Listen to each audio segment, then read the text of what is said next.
반도체가 씨가 말랐습니다. 향후 다가오게 될 본격적인 4차 산업시대, 반도체의 필요성은 그 어느 때보다 커지고 있는데요. 현재 이 반도체를 둘러싼 한미일 패권 경쟁은 격변의 소용돌이 속으로 빠져들어가고 있습니다. 최근 미국에서는 충격적인 소식이 들려왔습니다. 낸드 플래시 시장 점유율 5위 미국 마이크론이 2위인 일본 키옥시아의 인수를 노리고 있다는 사실이 공개된 것인데요. 1위 삼성전자 외에 덩치가 비슷한 기업들이 합병을 통해 몸집을 불리려는 것입니다. 페페TV야 뭐가 걱정인데, 삼성전자가 1등이라며 지들이 몸집을 불려봤자 삼성전자한테 되겠냐? 아닙니다. 미국이 일본의 기업을 잡아삼킨다면 결코 만만하게 볼 상황이 아닙니다. 지난해 4분기 기준 낸드 플래시 점유율 11.2%의 마이크론이 19.5%의 키옥시아를 품는다면 점유율 32.9%인 삼성전자를 턱밑까지 추격하게 되는 셈이기 때문입니다. 여기에 더해 낸드 시장 3위 미국 웨스턴 디지털 역시 키옥시아의 인수를 검토하고 있는데요. 만약에 웨스턴 디지털이 키옥시아를 가져가면 합산 점유율은 삼성전자를 앞섭니다. 업계는 심지어 최근 불고 있는 미국의 반도체 인프라 역량 강화 흐름에 따라 마이크론과 웨스턴 디지털이 연합할 가능성도 있다고 보고 있습니다. 지난 몇 년간 삼성전자는 후발주자임에도 압도적인 투자와 기술력으로 메모리 반도체 시장을 장악해왔습니다. 1980년대부터 여러 차례 공격적인 가격 경쟁으로 미국 메모리 반도체 시장은 인수합병과 업체들의 시장 퇴출이 반복돼 왔기 때문입니다. 미국에서는 야, 이거 안되겠다, 다가오는 4차 산업시대 한국이 지금처럼 반도체 주도권을 갖고 있다가는 미국이 앞으로 한국에게 아쉬운 소리 할 상황이 생기겠는걸? 우리가 앞서 나가야겠다며 본격적인 시동을 걸었고, 이런 시장 판도를 바꾸기 위해 미국 반도체 업체들이 반격에 나섰습니다. 지난달 인텔이 22조 원을 들여 애리조나주에 반도체 공장 2개를 짓겠다고 한 것과 맞물려 본격적인 미국발 반도체 패권 경쟁이 시작됐다는 전망이 나오고 있습니다. 일본의 낸드 플래시 기업 키옥시아는 일본 도시바가 낸드 플래시 메모리 사업부를 매각하면서 만들어진 기업입니다. 당시 도시바는 원자력 발전 사업에 막대한 손실을 해결하기 위해 그룹 내 알짜 사업으로 꼽히던 낸드 플래시 사업을 처분하며 탄생했습니다. 글로벌 시장 조사업체 트렌드포스에 따르면 지난해 4분기 기준 세계 낸드 플래시 시장 점유율은 삼성전자가 32.9%로 1위고 키옥시와 19.5%, 웨스턴 디지털 14.4%, SK 하이닉스 11.6%, 마이크론 11.2%, 인텔 8.6% 순입니다. 반도체 업계 전문가들은 아직까지 한국 업체와 다른 나라 업체 간 D램의 경우 기술 격차가 크지만 낸드 플래시는 수개월 내로 좁혀져 있다. 1위를 차지하기 위해 공격적인 투자와 가격, 후려치기 등 다양한 전략이 등장할 수 있다. 미국 회사들이 키옥시아 인수를 검토하고 있는 데에는 SK 하이닉스의 인텔 인수가 일정 부분 영향을 미쳤고, D램 시장처럼 완전히 한국 업체들에게 시장 주도권을 빼앗길 수 없다는 위기감이 큰 역할을 하고 있는 것으로 보고 있습니다. 미국에 더해 유럽연합 또한 최근 전세계에 불어닥친 반도체 공급 부족으로 반도체 자립화를 선언하고 자국 기업에 대한 지원을 늘려가기로 했습니다. 조 바이든 행정부도 최근 2조 5천억 달러 약 2,540조 원의 인프라 계획을 밝혔는데, 이 가운데 무려 56조 4천억 원이 반도체의 몫입니다. 미국이 한국을 잡겠다며 일본 기업을 통째로 집어삼키는 상황은 우리나라에게 위기의식을 일깨우는 계기가 되고 있지만, 반대로 일본으로서는 굴욕적인 상황이 아닐 수가 없습니다. 키옥시아가 사실상 마지막 남은 일본의 메모리 반도체 업체이기 때문입니다. 도시바는 2018년 매각으로 키옥시아 지분율이 40.2%로 떨어졌지만 우호 지분으로 평가되는 일본 기업 호야가 9.9%를 보유 중입니다. 일본계가 50.1%의 지분을 보유하며 경영에 영향력을 행사하고 있는 것입니다. 이런 상황은 일본 정부 입장에서 달갑지 않을 수밖에 없는데요. 최근 일본 언론들은 우리도 한국의 독주에 맞서 반도체 산업 경쟁력 강화에 나서야 한다는 지적들을 내놓고 있습니다. 있습니다. 하지만 반도체라는 것이 그냥 말로만 떠든다고 되는 사업이 아닙니다. 기술력이 있어야 경쟁력을 가질 수 있는데요. 상황이 이런데도 삼성의 독주는 무서울 정도로 거침없는 행보를 보이고 있습니다. 메모리 반도체 업황이 빠르게 회복되면서 글로벌 메모리 반도체 시장에서 굳건한 1위를 지키고 있는 삼성전자의 올해 실적이 대박날 것이라는 분석들이 나오고 있기 때문입니다. 시장조사 업체 트렌드포스에 따르면 삼성전자는 메모리 반도체 가격 상승으로 인해 올해 삼성전자 반도체 영업이익이 지난해 18조 8천억 원에서 올해 무려 27조 3천억 원으로 늘어날 것으로 보인다고 예측했습니다. 연간 매출과 영업이익 또한 전년 대비 11.1%, 30.6% 증가한 263조 56억 원, 47조 33억 원을 각각 기록할 것으로 집계되었습니다. 삼성과 소니는 다릅니다. 혁신하지 않아 몰락해버린 소니와는 다르게 독주를 이어가고 있는 삼성은 자만하지 않고 반도체 기술을 개발하며 연구개발을 이어가고 있고, 이번에 또 다시 한번 세계 최초로 데이터 저장과 연산을 동시에 처리할 수 있는 지능형 메모리 반도체 개발에 성공했다고 밝혔는데요. 이 기술은 데이터 저장만 가능했던 메모리 반도체에 인공지능 엔진을 탑재해 일부 연산 기능까지 자체 처리할 수 있게 된 것으로 업계에서는 메모리 반도체의 패러다임을 바꿀 것으로 기대하고 있습니다. 그동안에 사용되던 시스템에는 시스템 반도체와 메모리 반도체가 주고받는 데이터가 많아졌을 때 작업 처리가 지연되는 현상, 폰노이만 병목 현상이 발생했습니다. 이런 문제는 현존하는 반도체의 치명적인 단점으로 지적되어 왔습니다.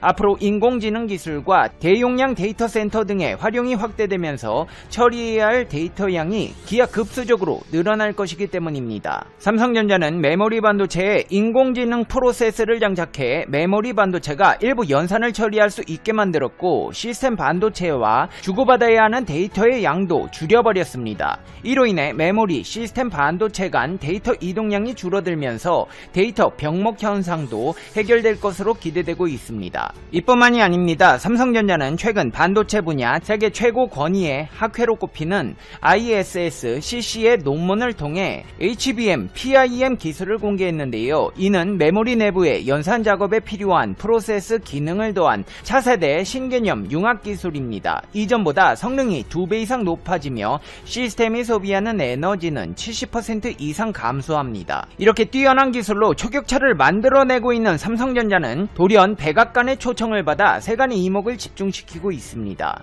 대체 왜 백악관에서 삼성전자를 찾은 것일까요? 참석 기업의 면면을 볼 때 회의에선 세계적인 차량용 반도체 품귀 현상에 대응하는 방안이 논의될 것으로 예상되고 있지만, 삼성전자를 부른 것에는 미국 정부의 또 다른 의도가 숨겨 있다는 관측이 제기되고 있습니다. 삼성전자를 포함한 한국 기업의 차량용 반도체 시장 점유율은 2% 수준으로 알려졌기 때문에 굳이 삼성전자를 불러야 할 이유가 없었기 때문입니다. 일각에서는 삼성전자의 미국 내 투자 확대, 여기에 더해 중국이 아닌 미국 기업과 손을 잡으라는 압력을 넣을 수도 있다는 예상이 나오고 있습니다. 삼성전자가 반도체 시장에서 차지하는 위상을 봤을 때 미중 패권 전쟁에서 미국 정부가 포섭해야 할 기업 1순위이기 때문입니다. 실제로 삼성전자는 미국 내 공장 증설 계획도 검토 중인 것으로 알려졌습니다. 백악관은 삼성전자의 투자 카드를 얻기 위해 정치적 영향력을 행사할 가능성도 점쳐지고 있는데요. 차량용 반도체는 안전성과 보안 문제를 이유로 오랜 신뢰관계를 형성한 기업끼리 거래가 이루어지는 게 일반적이기 때문에 미국 정부는 장기적으로 한미일 반도체 완성차 기업의 안정적 공급망을 구축해 중국 기업을 견제할 것이라는 관측이 나오고 있습니다. 우리 정부도 가만히 있을 수 없습니다. 대한민국 정부는 제7차 혁신성장 빅3 추진회의를 열고 차세대 전력 반도체를 집중 육성하기 위한 차세대 전력 반도체 기술 개발 및 생산 역량 확충 방안을 발표했습니다. 정부는 이를 위해 국내 차세대 전력 반도체 산업 생태계 구축을 위해 상용화 제품 개발, 기반 기술 강화, 미래 제조 공정 확보 등을 본격 지원하게 됩니다. 이제 페페TV의 결론입니다. 페페TV Conclusion. 백악관에서 삼성전자를 불러 미중 패권 전쟁에 대한 논의를 할 것으로 보이는데요. 일본의 기업은 미국에 잡아먹히는 상황이 펼쳐지고 있네요. 그래요. 돈 없으면 있는 거라도 다 팔아서 현상 유지해야죠. 올림픽으로 까먹은 돈이 대체 얼마예요? 전문가들이 대지진 올 수 있다는데 반도체 기업 판돈으로 골판지 가림막 여러 장 사서 비축해놔야 만일의 상황에 대비할 수 있습니다. 아베씨가 진짜 큰일하고 같습니다. 올림픽이 이렇게 일본의 경제 위기를 가중시킬 줄 누가 알았어요. 일본 기업이 미국에 매각되면 삼성전자 또한 1위 자리를 뺏길 수도 있습니다. 정신 바짝 차리고 세계 최고의 글로벌 기업으로서의 입지를 굳건히 지키시길 바랍니다. 페페TV 시청자 여러분은 어떻게 생각하세요? 페페TV는 여러분의 생각이 궁금합니다. 댓글로 여러분의 생각을 남겨주세요. 그러면 여러분 오늘 하루도 행복한 하루 되세요. 당신은 소중하니까요. 다음 영상에서 봬요. 안녕. 큰 힘이 됩니다. 중국이 한국에게 품위를 지키라는 헛소리를 했습니다. 제정신이라면 할 수 없는 온갖 억지와 헛소리를 해대더니 드디어 완전히 맛이 간 것 같습니다. 그리고 말도 안 되는 횡설수설을 계속하더니 이제는 한국은 중국의 파트너라는 횡설수설까지 합니다. 결국 한국을 정말 우습게 알고 망발을 짓거려대고 있습니다. 며칠 동안 중국이 횡설수설 후한무치의 극치를 보여주고 있습니다. 지난 1일 만우절에 라카이 코리아는 예로부터 우리 조상들은 훠궈와 딤섬 그리고 마라탕을 즐겨 드셨다 라고 적힌 풍속화를 게시했습니다. 라카이 코리아는 중국의 모든 역사 왜곡, 거짓말들이 사라지길 바라며 중국의 동북 공정이 얼마나 황당한 주장인지 그 기분을 느껴봤으면 합니다 라고 목적을 적었습니다. 만우절을 맞이해서 중국의 그동안 헛소리를 비아냥하면서 이제는 좀 부끄러운 줄 알아라 라는 일침을 놓은 것입니다. 이에 대해 중국인들은 기분 나쁘다, 품위 없는 농담이다, 한국은 중국의 속국이다, 한국인은 많이 아프다, 빨리 병원에 가라 등의 반응을 보이고 있습니다. 그동안 삼계탕도 중국 것, 김치와 한복도 중국 것, 안중근 의사와 윤동주 시인도 중국인이다 라고 헛소리를 하던 것들이 이제 와서 품위 운운하고 있다는 것입니다. 라카이 코리아가 비아냥했으면 최소한 양심이 있다면 입 다물고 고개를 숙여서 부끄러운 줄 알아야 하는데 그럴 이해력도 떨어지다 보니 품위를 따지고 있는 것입니다. 특히 3일 한국과 중국 간의 외교회담에서 중국의 몰상식과 무례가 더 극에 달했습니다. 지난 3일 한국 외교부 장관과 중국 왕이 외교부장과의 회담이 중국에서 있었습니다. 이 회담 이후 한국의 발표와는 전혀 다르게 중국은 한국이 백신 여건과 중국산 백신 접종에 합의했다고 발표했습니다. 중국의 백신을 접종한 중국인들을 인정해주는 국제여행건강증명서를 한국이 인정했다는 것입니다. 그리고 한국 내 중국인에게 중국 백신을 접종하기로 합의했다고 했습니다. 한국이 중국 공산당 창당 100주년을 축하했다고 발표도 했고요. 한국을 이용할 수 있는 것은 모조리 다 이용하겠다는 뻔뻔한 발표입니다. 미중 갈등 간에 한국이 중국 공산당 창당을 축하했다 라고 미국 보란듯이 큰소리치는 일에 한국을 이용합니다. 임상시험도 완벽하게 마치지 않는 중국 백신을 자랑하는 일에 한국이 인정했다는 식으로 이용하고 중국 백신을 접종하라고 밀어붙이고 있습니다. 정말 낯짝 두껍기가 기네스북에 오르고도 남을 후한무치한 짓을 하고 있습니다. 전 세계적으로 가장 위험한 백신으로 질타를 받고 있는 중국산 백신을 한국을 이용해서 효능을 인정받겠다고 꼼수를 부리고 있습니다. 그러나 전 세계에서 중국산 백신은 큰 문제를 일으키고 있습니다. 중국산 백신을 접종한 국가는 C19 확진자가 더 늘어난다는 놀라운 결과를 보여주고 있습니다. 특히 중국 백신 시노백은 홍콩에서는 사망자를 계속 나오게 하고 백신 접종 국가에서는 도리어 C19가 더 확산되는 기현상이 일어나고 있어서 큰 문제가 되고 있습니다. 홍콩에서는 백신 접종 한 달 만에 13명이 사망했는데 그 중에 11명이 중국 시노백 백신을 접종받았습니다. 그동안 중국은 시노백 백신 접종으로 인한 사망자와 부작용 등을 일절 공개하지 않았고 SNS에 올라온 폭로들은 즉시 삭제해왔습니다. 그리고 그동안 화이자 등의 백신을 접종한 영국과 미국 등의 국가에서는 C19 발생률이 확연히 줄어들었는데 중국 시노백 백신을 접종한 국가들에서는 반대 현상이 일어나고 있습니다. 중국 백신을 접종한 칠레와 터키, 파키스탄에서는 도리어 확진자 수가 늘어난 것입니다. 칠레는 시노백 백신을 900만 회 접종하는 등 남아메리카에서 가장 많은 접종률을 기록했습니다. 그런데 C19 확진자는 도리어 증가하고 있으며 최근에는 수도 산티아고가 봉쇄되기도 했습니다. 터키도 최근 가장 많은 확진자가 발생하면서 레제프 대통령이 주말 봉쇄령을 실시한다고 발표했습니다. 파키스탄도 시노백 백신 접종 후 3차 대유행이 시작되었습니다. 특히 백신을 접종한 지 이틀 만에 임란칸 파키스탄 총리가 양성 반응을 보여서 전 세계에 큰 충격을 주었습니다. 저명한 학자들은 중국은 시노백의 임상실험 데이터를 공개하지 않고 있다. 위험한 상황이다. 중국은 빨리 연구 과정과 접종 결과를 투명하게 공개해야 한다. 라고 경고하고 있습니다.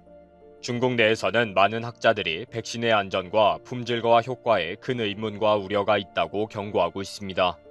이런 중국산 백신을 한국 내에 있는 중국 동포들에게 접종하게 해달라고 요구하고 있는 것입니다. 또 중국산 백신을 접종한 증명서를 공식적으로 인정하라고 요구하고 있고요. 더 나아가 중국산 백신이 최고이다, 완벽하다 라면서 조만간 한국인들에게 접종하라고 압력을 넣을 판입니다. 중국은 중국산 백신을 위해 한국을 이용하는 것도 부족해서 이제는 한국이 중국의 파트너라며 미국 공격용으로 이용하고 있습니다.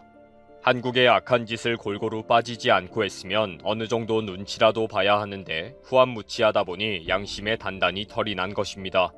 지난 3일 한국과의 외교회담에서 한국은 중국의 협력 파트너가 되기로 합의했다고 일방적으로 발표한 것입니다.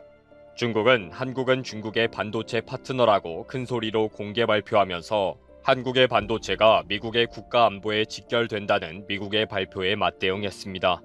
국가 간의 외교부 장관의 회담에 대한 예의와 외교 비밀 등은 아예 무시하고 철저히 한국을 이용한 것입니다. 이 발표는 전날 있었던 미국 측의 발표에 맞대응하는 것에 한국을 이용한 것입니다. 2일 블룸버그 통신에 의하면 미국 백악관의 제이크 설리번 국가안보보좌관이 한국의 삼성전자 등 산업계 지도자들을 12일에 백악관에 초청했다고 확인이 되었습니다. 미국이 반도체를 국가 안보 문제로 보고 한국의 삼성전자 등의 기업과 협의하기로 한 것입니다.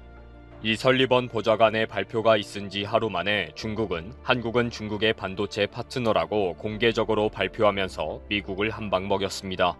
그렇게 한국을 이용해버린 것입니다. 아마 앞으로 한국에게 미국에게 협조하지 말라며 온갖 협박을 일삼을 것입니다. 이렇게 놀고 앉아있는 중국의 몰상식은 날이 갈수록 중증이 되고 있습니다. 삼계탕은 중국의 오랜 광둥식 국물 요리이다. 이 중국 요리가 한국에 전해져서 한국의 대표 요리가 되었다. 라는 설명까지 하고 있습니다.